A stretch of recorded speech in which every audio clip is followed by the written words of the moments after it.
O is K. So ayan, syempre Sir Bugs pa rin. And for today's vlog ito, meron tayong new arrival na Montero Sport na 2012 model. At sa ibang mga unit ko rito, nagbaba na rin tayo ng price syempre para sa ibang ka-spaghetti natin na naghanap ng unit. At ayun, sana may mapili kayo rito. At kung bago ka pa lang sa aking YouTube channel, baka pwede magpa-like at magpa-subscribe na rin kung okay lang. At kung sa Facebook ka naman nanonood, baka pwedeng pa-share at pa-comment na rin kung taga saan ka para malaman ko lang kung hanggang saan umaabot yung video natin. At sa mga gusto magpagawa ng German leather seat cover, ayan, kung gusto nyo magpaganda ng mga sasakyan nyo, ayan, baka gusto nyo magpagawa, ayan, German leather seat cover, mag-PM na lang kayo sa aking messenger, ayan, para ma-replyan kayo ng kapatid ko para sa design, presyo. Ayan, ito yung sample ng mga seat cover na ginagawa sa amin. Ayan, meron siyang 3 years warranty.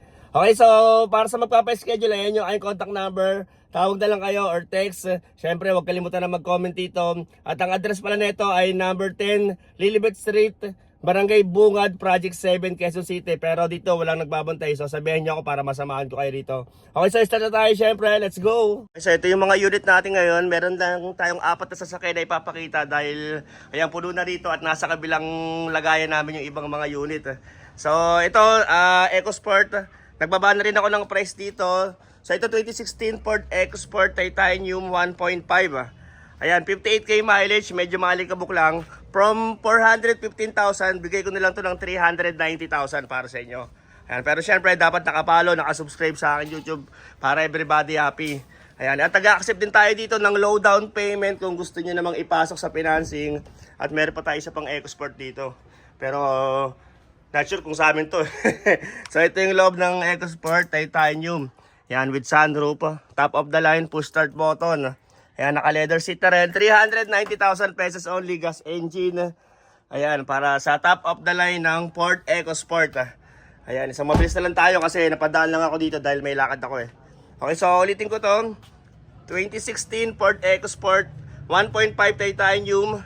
Ayan, 58k mileage. Ito, dalawa susi ang isang yan. 390,000 na lang siya. 390,000. I-save nyo yung contact number para sa magpapa-schedule para yan, wala kasi nagbabantay rito Okay, so next tayo dito sa MG.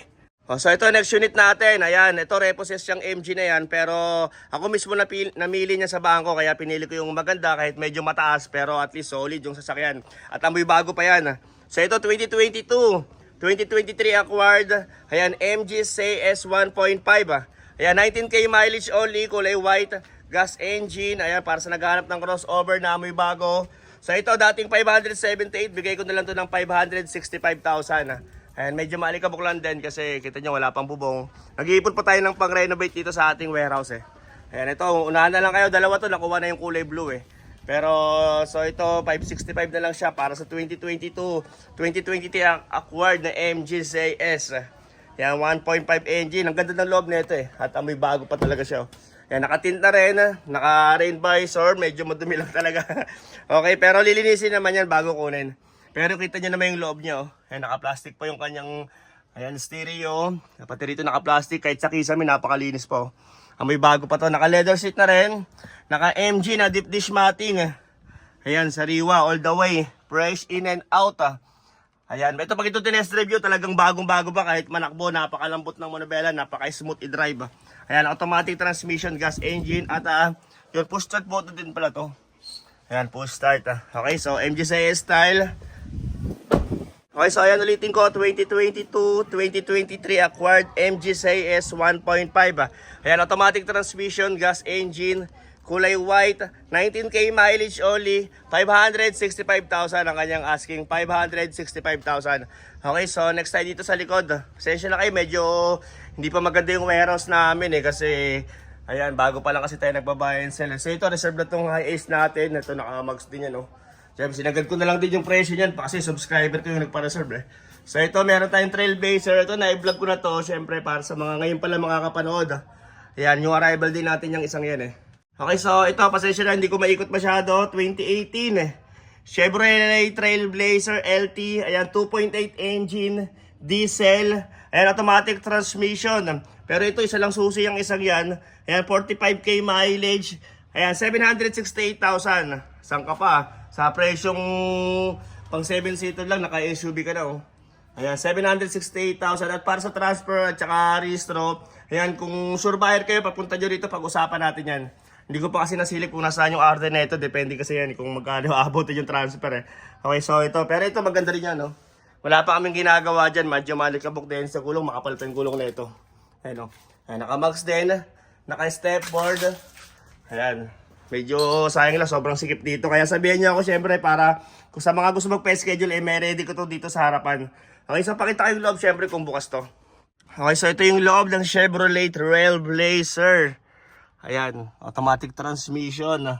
Wala lang seat cover, palagay nyo na lang. At para sa ibang unit na hinahanap nyo ha, mag-follow at mag-like din kayo sa aking Facebook page. Ayan, i-type nyo lang sa mga Facebook nyo, Sir Bugs. Para sa ibang sasakyan na hinahanap nyo, yung naka-number 8 na nakatalikod. Naka-number 8 na sando. Ayan, so ito yung ating ito, first owner din isang yan. Oh. Next tayo dyan mamaya. Ayan, sa naghanap ng tagpa 500 plus na SUV, oh, unahan na lang kayo dyan. GLSB ang variant yan, automatic. So ito yung kanyang upuan sa likod. Ayan. Okay, mind nyo na to, syempre. Okay, so ayan, ulitin ko, 2018. Chevrolet Trailblazer, ayan, automatic transmission, 2.8 engine, diesel. Ayan, fresh in and out. Ayan, 45k mileage only. 768,000 ang kanyang asking. 768,000. Okay, so next tayo dito sa Montero Sport na GLSB. Ayan. Ito kulay, magkakulay sila. Puro ganito yung nakuha namin ngayon. Parang medyo brownish gray or gray. Ayan, so itong ayan, 2012 Mitsubishi Montero Sports GLSB. Ayan, diesel engine, automatic transmission. 140,000 na ang kanyang mileage. Ayan, pero sa edad niya, sakto lang. Ayan, 2012 model eh. So ito yan, first owner. Okay, diesel engine. 598,000 na lang yan. 598,000 ang kanyang asking. Ito, napakakinis na ito. Kaibigan ni partner yung may-ari nito eh. Ayan, kaya sobrang alaga. So ito, naka-max din. Yan sa gulong, makapal pa yung gulong nito. Naka-step board at napakaganda ng loob nito. Pakita ko sa inyo. Medyo malikabok lang talaga eh. Kaya sabihin niyo ako para mapalinisan ko to bago niyo tignan. Okay, so ito yung kanyang loob. Yan. Ito, ang ganda linis ng loob nito. Ayan, kita nyo. Ayan, naka-stock monitor. Wala lang siyang sunroof oh. GTB ata yung top of the line eh. May sunroof. Ayan, 140,000 miles sa riwa. Kita nyo kahit dito. No, hindi siya masyado yung mga buraburado na ng mga ano. Medyo, syempre, may konting-konting painted kasi yan, 2012 model. Pero, OSK itong unit na yan. Ayan, so, pero ito hindi ko alam kung kaya po ito sa financing. Pero kung gusto nyo, tatry natin. Pero syempre, for subject of approval yan. Okay, so ayan, ulitin ko, 2012 model Mitsubishi Montero Sports GLSB. Ayan, diesel engine, automatic transmission, 140k mileage. Ayan, first owner. Okay, 598,000. 598 ang kanyang asking. Ganda nito, parang di siya 2012 model oh. Pag nakita nyo to, pag ito nalinisan, tamo, ang ganda ng itsura niyan, makinis. Ayan, so syempre, unahan na lang kayo at sana kahit ito lang yung mga pinakita ko ngayon, sana nalibang kayo sa video natin ngayon. Okay, balik naman na tayo sa akin. At ayun, sana kahit paano may napili kayo sa mga pinakita kong sasakyan ngayon. Medyo nakakatakot dito sa warehouse namin. Ito, laki ng bahay, lumang bahay, walang nakatira. So, mura lang kasi ang upa namin dito. Yan, ang parking lang yung kailangan ko. Siyempre, pag nakaipon tayo, papagawa rin natin yan. Okay, so, ayun, kahit paano, siyempre, ayun, thank you sa inyo. Kahit ito lang yung mga pinakita ko ngayon. Maraming salamat sa mga bumili ng sasakyan at nagpagawa ng German leather seat cover. Siyempre, at muli, Sir Bugs nga pala. Ang pinakagwapong bugaw ng mga repossessed cars. Thank you very much for watching.